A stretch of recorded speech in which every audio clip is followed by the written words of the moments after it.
Muy buenos días.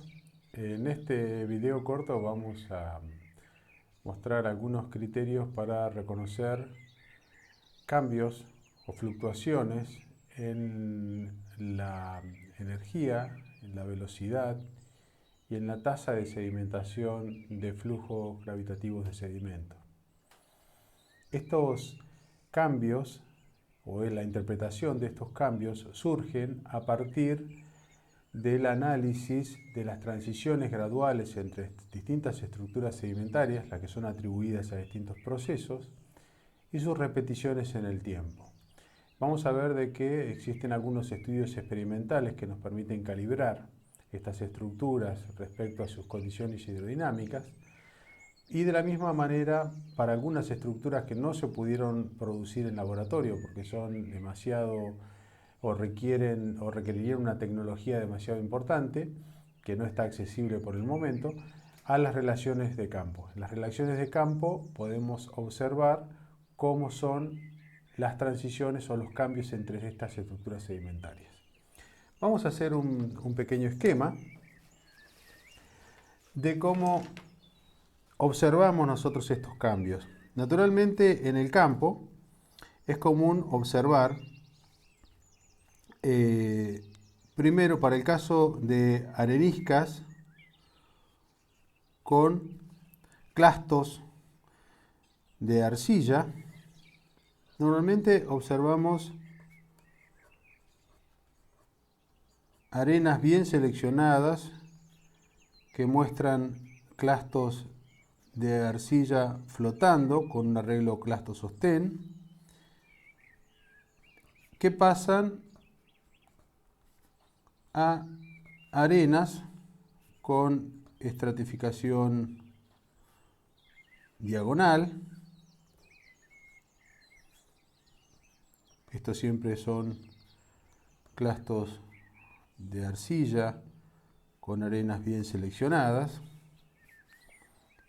Y finalmente, estas arenas con estratificación cruzada pasan a arenas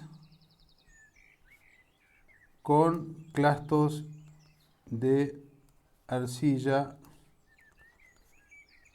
alineados o siguiendo ciertas líneas. Estas arenas con clastos de arcilla pasan a su vez a arenas laminadas. Las arenas laminadas pasan a, arenas masivas, arenas laminadas, y decíamos estas arenas laminadas pasan a su vez a arenas con climbing ripples. Esta transición entre arenas laminadas y climbing ripples es una transición que fuera observada por Sanders, un trabajo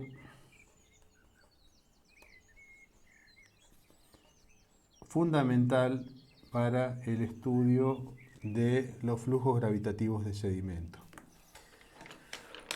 Si ponemos un poco de color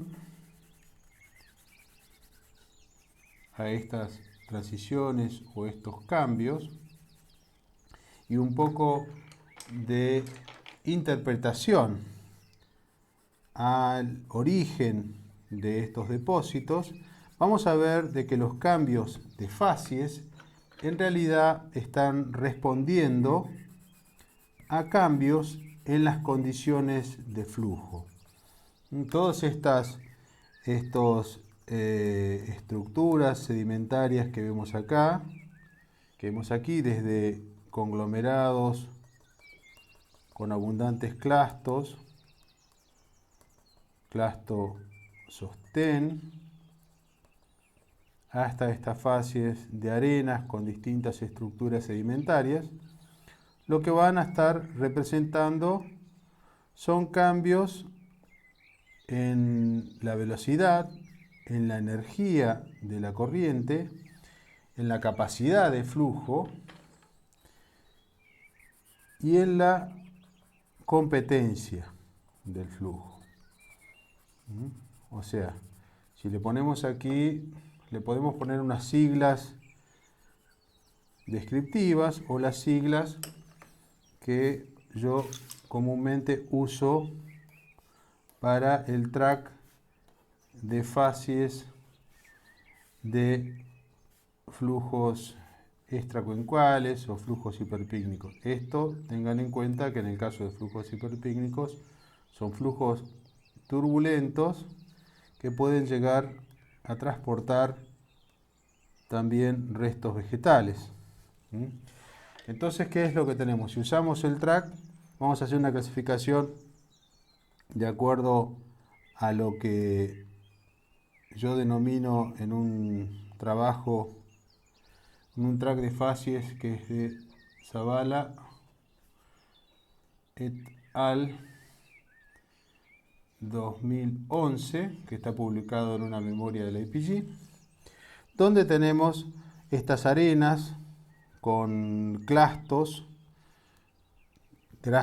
sostén, que yo denomino como B1S, estas arenas con estratificación diagonal con clastos o B2S, este S se refiere a arenas, areniscas, estas arenas con clastos imbricados de arcilla, que yo denomino como B3S, otra vez haciendo referencia a las arenas.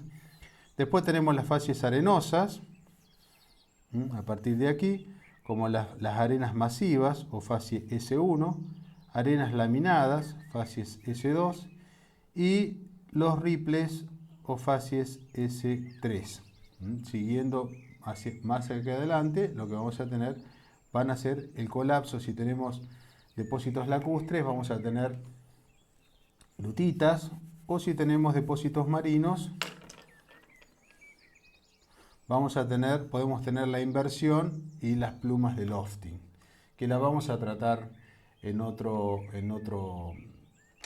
presentación. En realidad, ahora digamos el objetivo no es tratar el track de facies, no es entender el track de facies, sino que lo que vamos a hacer acá es tratar de entender por qué se dan estos cambios de facies. Como decíamos, responden a cambios en la riología del flujo, que va a ser, bueno, que este flujo es un flujo en base unidireccional, turbulento y al mismo tiempo en parte más tractivo y en parte más de decantación. Esto sería fallout, mucho lluvia de sedimento que construye estas estructuras. Si tenemos en esta zona, por ejemplo, entre la B1S, que son estos conglomerados, y estos clastos, ¿por qué tenemos una disminución del tamaño de clastos? Porque tenemos una disminución en la competencia del flujo.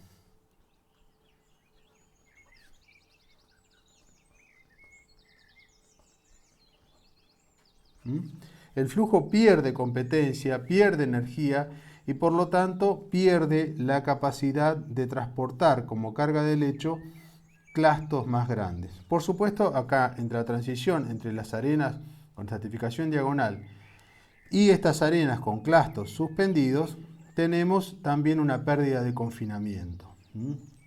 Así que también acá en esta zona tenemos una pérdida de confinamiento.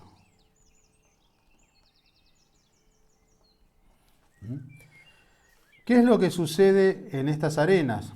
Entre la arena masiva y las arenas laminadas, nosotros sabemos de que las arenas masivas lo que están indicando es una mayor tasa de sedimentación, mientras que las arenas laminadas indican una velocidad similar a la de las arenas masivas, pero lo que están indicando es una menor decantación, las arenas laminadas. O sea que la tasa de decantación disminuye entre las arenas masivas y las arenas laminadas. Por eso lo que tenemos entre estas dos facies es una reducción en la capacidad del flujo.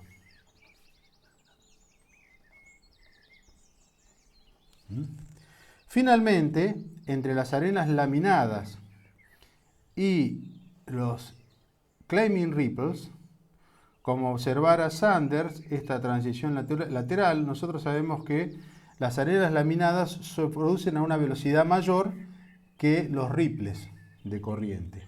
Por lo tanto, lo que tenemos aquí es una reducción en la velocidad del flujo. Esto es un decrecimiento en flow velocity. Por lo tanto, vamos a tener distintas transiciones, decíamos, desde cambios de confinamiento del flujo, cambios en la competencia del flujo, cambio en la capacidad, cambio en la velocidad del flujo. Esto nos va a dar distintas condiciones de equilibrio entre un flujo turbulento sostenido y el sustrato, que vamos a resultar, nosotros lo vamos a ver a esto como diferentes estructuras sedimentarias, diferentes fases. Bien, ahora ¿qué sucede si nosotros nos encontramos en la vertical con capas que nos muestran ripples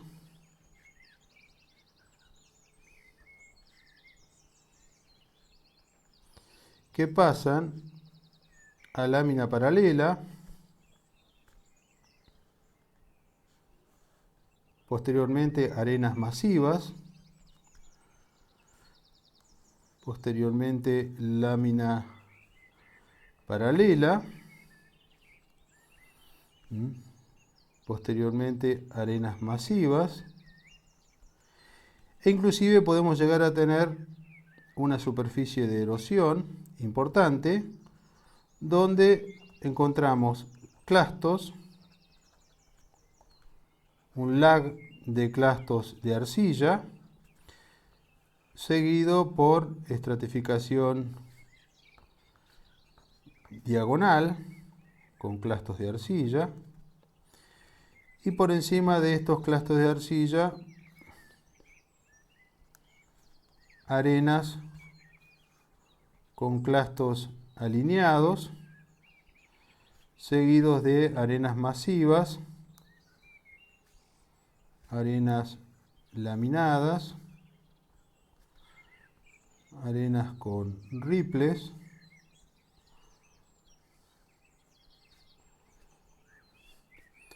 nuevamente arenas laminadas y finalmente arenas con ripples. Una capa muy común a veces para los que vamos al campo. No nos sorprende encontrar este tipo de depósitos que a primera vista parecen algo extraños, pero bueno, como vamos a ver ahora, no son raros para nada, sino que representan cambios graduales en la condición de sedimentación. Y también vamos a ver que estos no siempre siguen los conceptos clásicos que tenemos de los cuerpos de roca y el concepto de capa. Vamos a ver ahora. Si yo ahora a esto le pongo una nomenclatura de facies al lado, voy a hablar que esto, bueno, es arenas con ripples o S3, arenas laminadas S2, arenas masivas S1, nuevamente S2, S1, B1S B2S, B3S,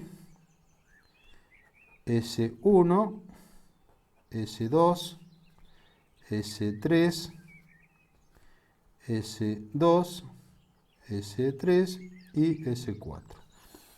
¿Cómo es posible, digamos, que nosotros tengamos estas transiciones entre distintas fases? ¿Cómo podemos explicar esto? Una manera muy simple, sobre todo cuando tenemos estas transiciones graduales, acá tenemos una transición gradual entre distintas fases que están indicando hacia arriba un aumento en la capacidad de flujo, acá tenemos una superficie erosiva, y por encima tenemos una disminución de energía, primero con una disminución en la competencia y después una disminución en la capacidad del flujo y en la velocidad.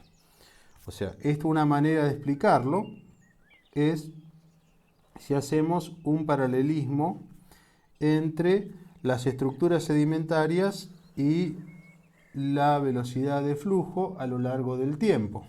Si tenemos una cierta velocidad, tenemos, por ejemplo aquí, al inicio del movimiento tenemos nuestros ripples, después tenemos nuestras lámina paralela y arena masiva más o menos comparten la misma velocidad. Esto sería el campo de la S3, esto de la S2, parte S1. Y después hacia arriba pasamos a los campos de mayor velocidad o de mayor energía, que sería el campo de la B3, el campo de la B2, ya con cierto confinamiento, y el campo de la B1. ¿Qué es lo que sucede? Si nosotros comenzamos nuestra descarga y pasamos por el campo de los ripples, aquí voy a poner un 1, ripples y lámina paralela. Esto es 1, 2, ripples, lámina paralela. Inclusive arena masiva, 3. Bajo nuevamente la capacidad del flujo y me meto otra vez, 3, me meto otra vez en la lámina paralela, 4, aumento nuevamente la descarga y paso por el campo de aquí de la arena masiva, 5, y después ¿qué es lo que sucede? El flujo aumenta tanto de energía que supera el umbral de erosión. ¿Qué es lo que pasa cuando se supera este umbral de erosión? El flujo tiene tanta energía que erosiona posiblemente parte de los depósitos. O sea, lo que yo había acumulado después de 5, posiblemente 6, 7, 8, está erosionado por la excesiva energía del flujo.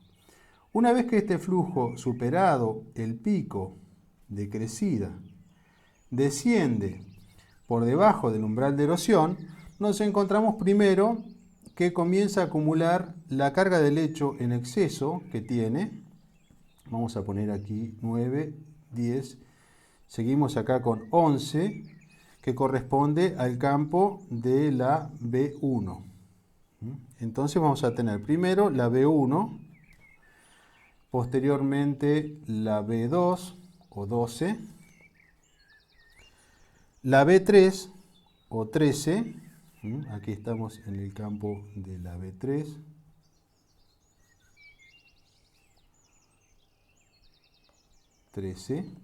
y si seguimos disminuyendo, vamos a ver que pasamos 14 arenas masivas,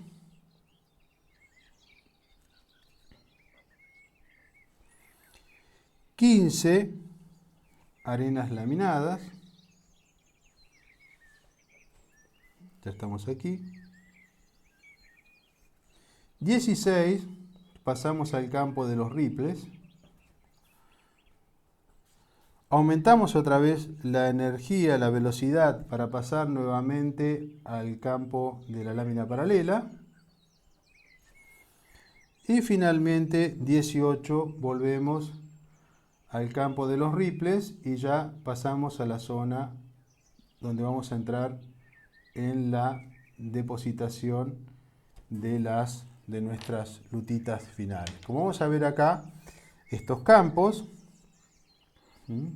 ya sea de nuestros ripples o de lámina paralela, y estas fluctuaciones, estas complejas fluctuaciones en la velocidad y en la energía del flujo, son las que nos van a dar este tipo de capas de composición interna muy compleja, aparentemente compleja. La composición en realidad es simple, lo que pasa es que nosotros normalmente no estamos acostumbrados, no estamos preparados para ver este tipo de cuerpos o este tipo de depósitos. Entonces, vamos a ver de que una vez que nosotros creemos o conocemos que estos depósitos son posibles, vamos a ver después que va a ser mucho más fácil reconocerlos e interpretarlos en su origen.